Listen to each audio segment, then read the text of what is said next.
The truth will set you free. People didn't know that a single sheet of paper would become both a testimony of faith and a death sentence. I only wanted to keep a record. But that night, when I drew a cross on the paper, I stopped being a prisoner, and became a witness. In the labor re-education camp of Hamgyong Province, my title was record clerk. I wrote down who came in, who went out, and who died. The pen tip was always cold. The paper was always damp, and the ink congealed like black blood on the verge of freezing. Numbers replaced names. 6 admitted. 2 deceased. Repeating that line over and over, I lost the feeling of words themselves. The soldiers called me the quiet one. But I wasn't quiet, I had simply forgotten how to listen. I could hear orders, but not people. One day, under the prison wall, I found a scrap of paper. Soaked with melted snow, it carried a crookedly drawn cross and pencil. The lines were shaky,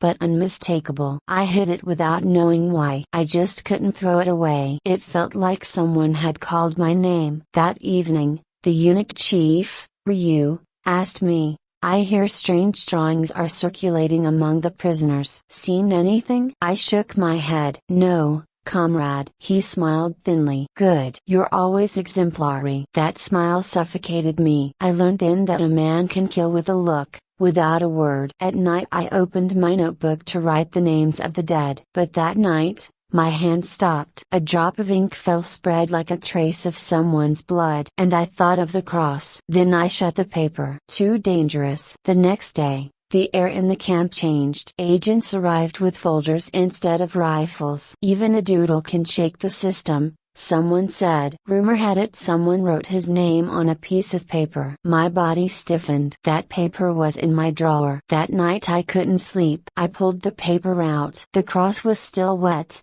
blurred with dust and tears. Below it, barely visible, were small letters. "He has not forgotten." I swallowed hard. To be remembered here meant death. I looked at that line and picked up my pen. Then I wrote beneath it, "Record clerk no. 27 today." For the first time, I did not record. At morning roll call, even paper sounded louder. 2 security agents entered the ward, no snow on their boots. They'd been walking indoors too long. They carried no guns, only folders. Folders were more precise than guns. "Record clerk, step forward." I stood. My hand froze around my pen. One opened my drawer. I held my breath. The paper cross lay inside, hidden beneath a ruler's edge. He paused, then checked other drawers, bandages, dry ink, a broken stapler. When the last drawer shut, my heart folded and unfolded like paper. "Strange sketches are spreading," he said, spacing his words like traps. "A cross, a few letters. Who started it?" I kept my head down. "Records must be honest," he said finally. Here, honesty meant confession. After they left,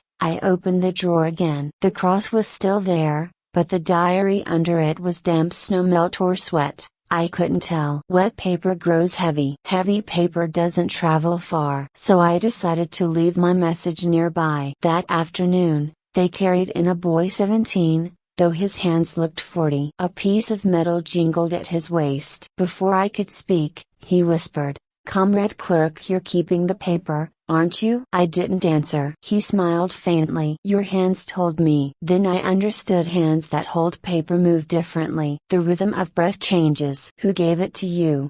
I asked. "I made it," he said. "Tore floor scraps, shaved pencil lead, mixed it with tears. When there's no ink, water becomes ink." It didn't sound foolish. "Why a cross?" "So people won't forget." Words vanish, but paper remains. That night I found his workroom. Paper fragments scattered like snow. From afar, snow and paper looked the same, only up close could you tell what melts and what remains. A hole in the wall let the wind pass through it, fluttered the scraps like a silent song. On my way back, Ryu stopped me. "Your records have blanks," he said. He pointed to an empty line beside death's too. "Why leave it blank?" I didn't know their names. He scoffed. "Names don't matter here." He was right. And that was why it was monstrous. If names don't matter, what are records for? For numbers? Reports? Forgetting? That night I wrote behind the cross, "This paper carries breath." Then I added my number, 27. Numbers last longer than names, but so does guilt. And long guilt makes men grow old. That sentence aged me overnight. By dawn, the boy was gone. The record said only transferred. Transfer usually meant erased. I touched the still wet stamp. Ink not dry, breath not gone. It forced another line from me. Record clerk 27. Today, I began to return the names. At noon the agents came again. They didn't look in drawers this time, they looked into eyes. Your gaze is different, one said. Those who hold paper do not fear sound. At that, my veins turned to glass. I understood the paper wasn't a weapon. It was a mirror. I shut the drawer. But the one inside me stayed open. The paper's corner kept scraping at my heart, turning the wound into sentences. Now, writing was no longer duty, it was sin. And I decided to sin fully, to write names, to remember, to testify. If I'm punished for that someday, even my judge will need paper. Paper makes paths, first a drawer's path, then the narrow route between desk and workshop, finally a dark corridor just wide enough for a soul. Along that path, the paper cross moved from ward to workshop, workshop to kitchen, kitchen to the southern wall. To carry paper was to carry sound, unseen, but alive. I made a small envelope from gauze wrapping, glued with shoe adhesive. Inside, a faint cross showed through. It looked like a medicine pouch, but inside were names, his, hers, and one letter of mine between them. I never spoke that letter aloud. Paper was better at keeping secrets. That evening the political officer said, "There's a doodler among us. Mercy will not follow." Each word tightened around our throats. Beside me, a new woman whispered, "Be careful with your envelopes." She hadn't seen my hands, but she knew their shape. "How?" "I made one once." She smiled, and the smile lasted longer than her words. That night she hummed a hymn without melody, words, or permission. But it breathed. I counted her rhythm: inhale 4, exhale 5, pause 1. In that one beat of pause lay everything: resolve, faith, defiance. Days later came another report. Someone wrote his name on paper. The ending was predictable: 2 teacups, 1 folder, 1 interrogation. "Will you summon me? Your handwriting is clean. Perfect for this." He handed me a task: write the anti-graffiti warning notice. I dipped my pen. Cold paper, hot words, they dulled each other. "Unauthorized drawings will be punished," I wrote, then stopped. A drop of ink fell, black as a tear. You frowned. "Why stop?" "Out of ink." He slid me another bottle. "Continue." I obeyed, but my inner sentence diverged. That night, beneath that posted warning, someone picked up an envelope. I recognized his uneven steps, not a guard's, but a frightened man's. He tucked it to his chest and never looked back. Those who never look back are either certain or lost. I couldn't tell which. By dawn,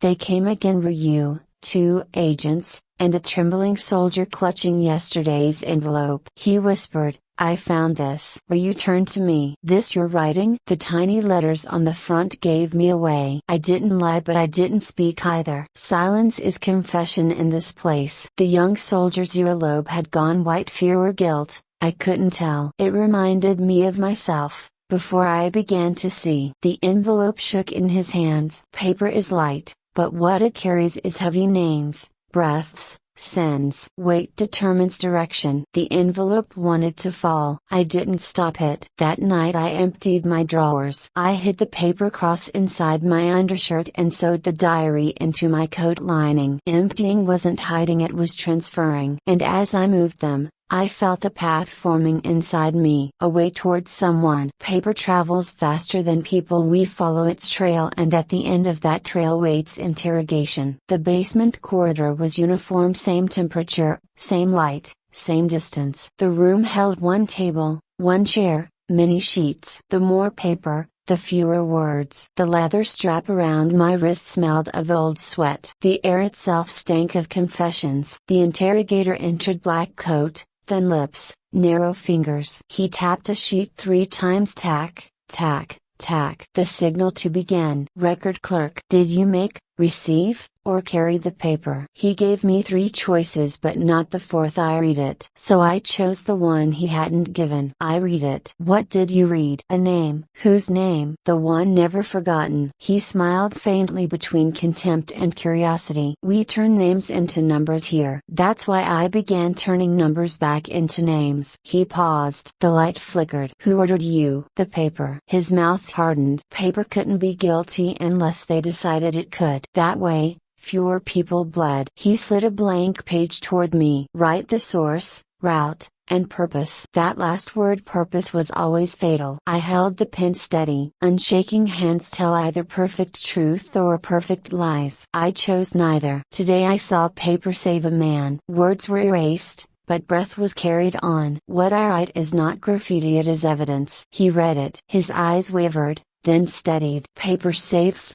Nonsense. If you return a name, I said, death can no longer claim it fully. He stood. Then let's start with yours. He found no 27 in my diary and drew a new box beside it. Write your real name. I didn't move. Leaving my name here would mean leaving it forever. So I wrote only its first letter and drew a tiny cross beside it. What's this?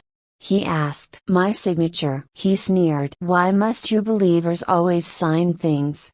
Even your God needs witnesses? No, I said. I need to. I must stand beside what I write. He went silent. In that silence, the bulb trembled. The empty space on the paper glowed white, the color of a question. Last chance. What was your purpose? To delay forgetting. He pressed a bell. 2 agents entered. Temporary detention, re-education, then disposal. The sentence was short, like a gunshot, its echo long. As they led me out, I checked the papers hidden on my body. The cross, the diary still warm. Warm paper lives. Living paper meets fire. Fire burns it, but the words disperse into air. And I call that invisible script testimony. Snow had stopped falling. They said it was a waste-burning day. Paper was precious in winter, and precious things are often destroyed. Ryu stood by the pit. His gloves, as always, were dry. I stood at the end of the line. One by one,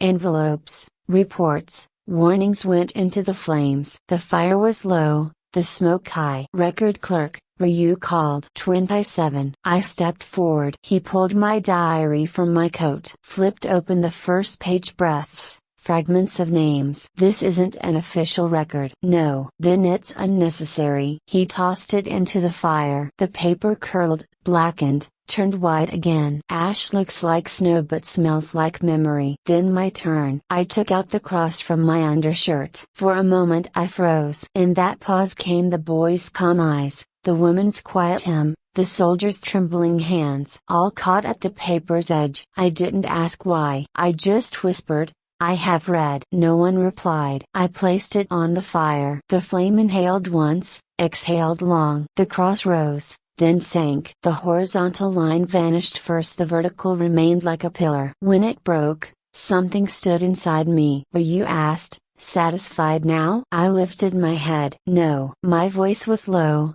but it outlived the fire. Why not? Because what I read must remain. He laughed. What remains?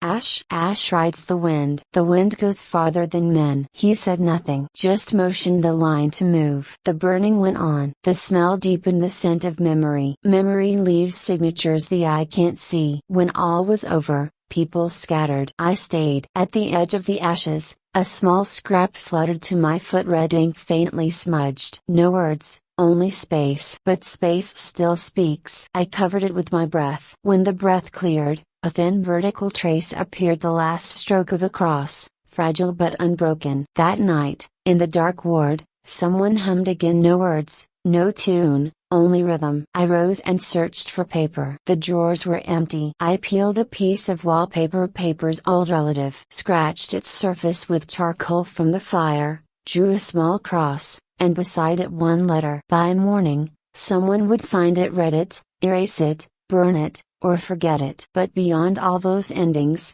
the paper would still make a path. Paths return. And on that returning road, I will write again. Recording was once my punishment. Now it is my calling. I folded the paper. Each crease was not a wrinkle, but a map. I placed the map against my chest. Warm for a while. Warmth never lasts. So I walked quickly so that it might reach someone. Spring began at the incineration yard. Grass grew first where fire had been. Ash was lighter than soil, and wind carried it far. At the end of that wind, I found a scrap, just the tail of a red stroke. The word was gone, but its direction remained. Letters fade, but the direction they point endures. I called that direction south toward someone, from someone. The frost melted from the window by my desk, leaving a thin film of water like a mirror. In it, I saw myself, not a number anymore. I spoke the first letter of my name, then wrote it again. When sound and ink overlapped, my name gained warmth. When a name gains warmth, a man ceases to be a thing. And when a man ceases to be a thing, he begins to testify. I slipped a small wallpaper scrap under my cell door. Maybe someone waited on the other side. No answer, but after a while, another scrap slid back. Blank. I read that blankness as acceptance. Blanks gathered become harmony, soundless, but lasting. Ryu no longer searched my drawers. He avoided my eyes. One who avoids eyes is not defeated, only remembering. Memory makes people uneasy, and uneasiness keeps drawers open. Through those openings, paper still traveled. One evening,